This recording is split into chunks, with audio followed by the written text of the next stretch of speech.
Okay, so I'm going to talk very quickly about canola flower midge. Boyd gets his name on this presentation as well because he really originated this work, and then we continued it through time. But basically, when Boyd started doing field work in 2016 on what we thought was Swede midge, we discovered it was actually something else, and it was a new species that had never been described in the scientific literature. We colloquially call it canola flower midge because of the action that it has.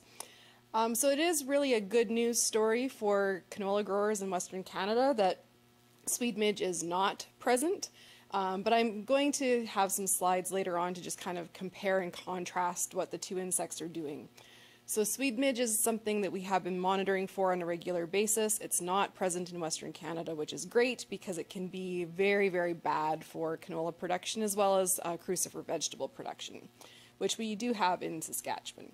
But we do have this new midge species, and so in 2017 we started several different research projects to learn more about it, and I'm just going to really summarize what we've done today. So the first thing we wanted to know is, where is this insect present? And so we did a field survey following a protocol where we went out to the field, and at different locations along the field edge we counted how many damaged flowers there were from the canola flower midge. And this is the map that we ended up with, where the areas in red had fairly high densities of, well, not really high, but the highest that we found. And the areas in green had either no canola flower midge present, or they were present in very, very low numbers.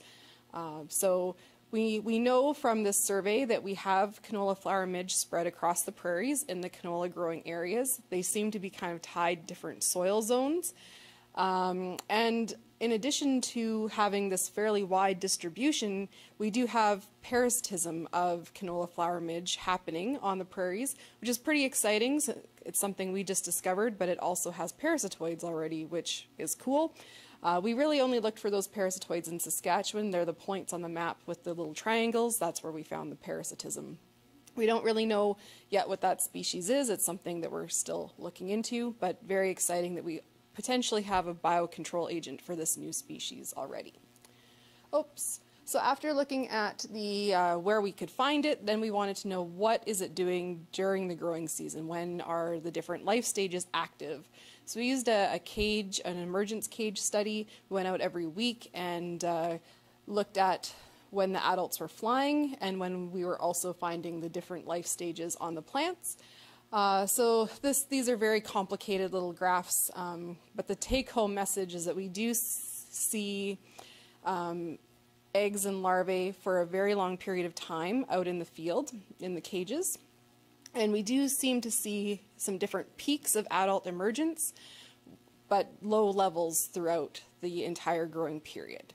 So this species could either have multiple generations in the year or very prolonged periods in which it's emerging from the soil, all of one generation, but over a long period of time. And it's also possible that we could have larvae that or pupae or larvae that persist in the soil for more than one winter, because in some of these cages were on cereal crops that had been canola the last year, or on canola that had been cereal crops the year before that. So in order for midge to emerge out of into a canola crop that had been a cereal the year before, there had to be midge from the last time we had grown canola. So it's a very interesting species. It has a lot of biology that's very similar to Swede midge, but there are also some important differences, which we'll get into now, in that in our dissections of plants throughout our first 3-year study, we only ever found eggs laid in or on the flowers or the buds of the plant, which is different from Swede midge, which will lay their eggs on any growing point of the plant. So the damage is really restricted to these flowers, and we end up with these galled flowers as a result. So here is a flower that would have canola flower midge developing inside it, whereas the other flowers on the raceme can still open and be pollinated and produce pods. So you don't have a total loss of that growing point like you would see with Swede midge damage. Once the larvae have finished developing inside the flowers, they drop to the soil where they pupate in these little cocoons.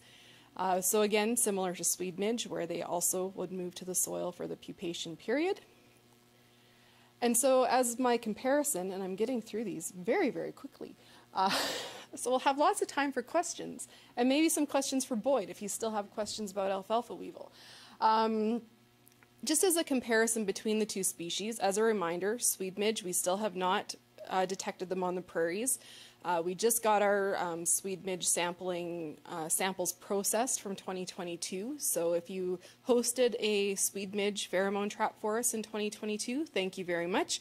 We did not find Swede midge at any of those sites, which is still very encouraging for us. And we actually just recently published a little note in the Canadian Entomologist to say we've been monitoring for Swede midge across the prairies since 2006 and have not found them, so that's great. We do have canola flower midge.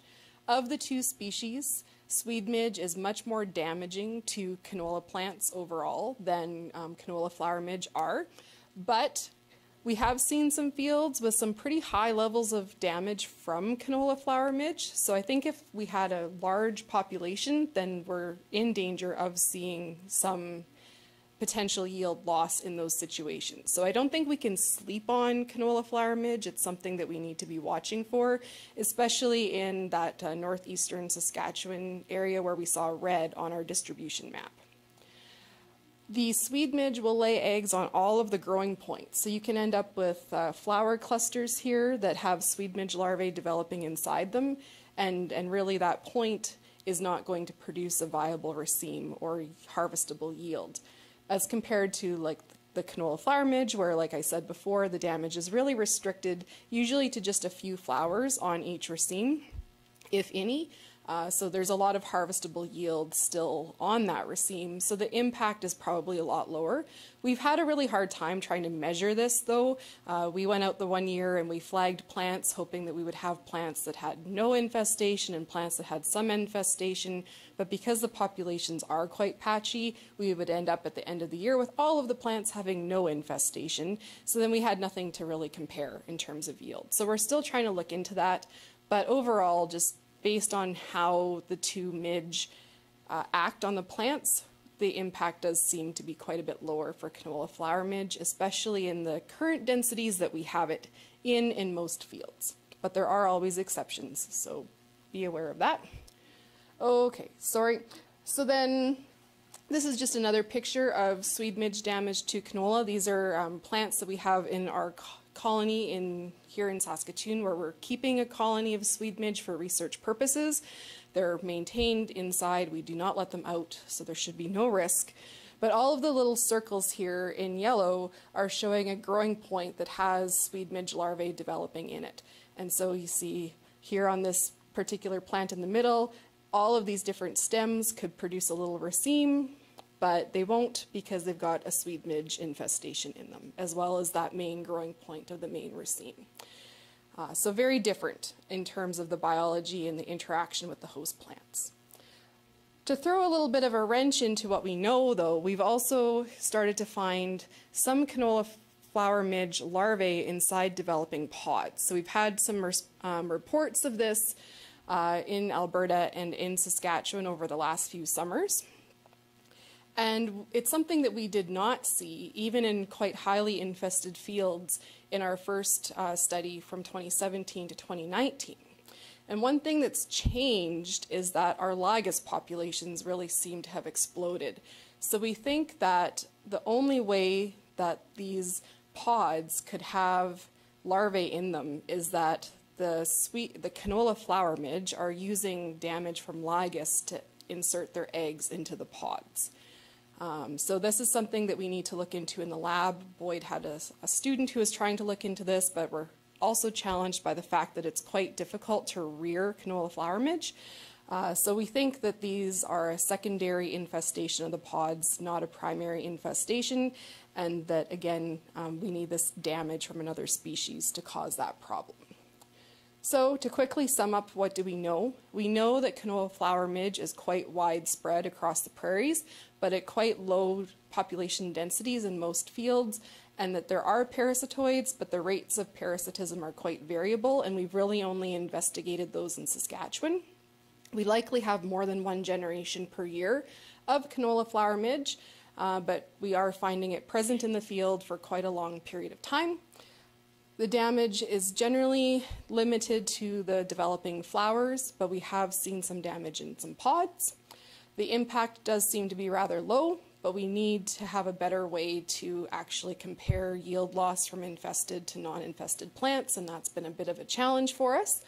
But we also, I haven't spoken about it here or presented the results, but we do know that canola flower midge produces a sex pheromone for attraction and mating, and we've been able to use that to develop a pheromone trap so that we could monitor this species using a pheromone trap similar to what we do with sweet midge. And Boyd has had a study, or a student, working on perfecting that pheromone monitoring system. So thank you so much for your attention today, and I just want to quickly recognize all of the people who have contributed to this research and all of the organizations that have funded and supported this research on this new species. And hopefully I have time for a question or two. Thank you.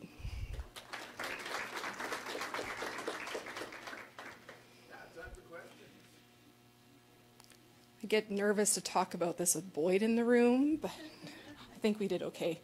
Fuller. So two times you mentioned that sweet midge is not reported in Western Canada. It's not. Is it a problem in other parts of Canada?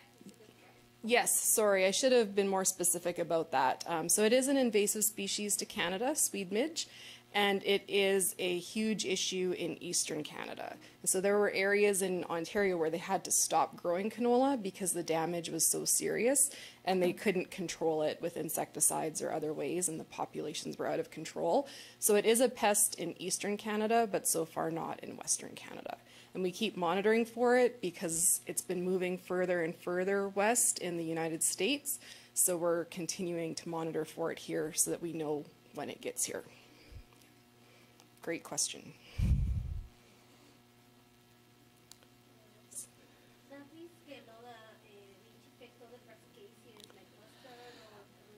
That's a very good question. We found it, I believe, on some different mustard species, but we haven't looked into it in terms of camelina or carinata or other crucifers like that.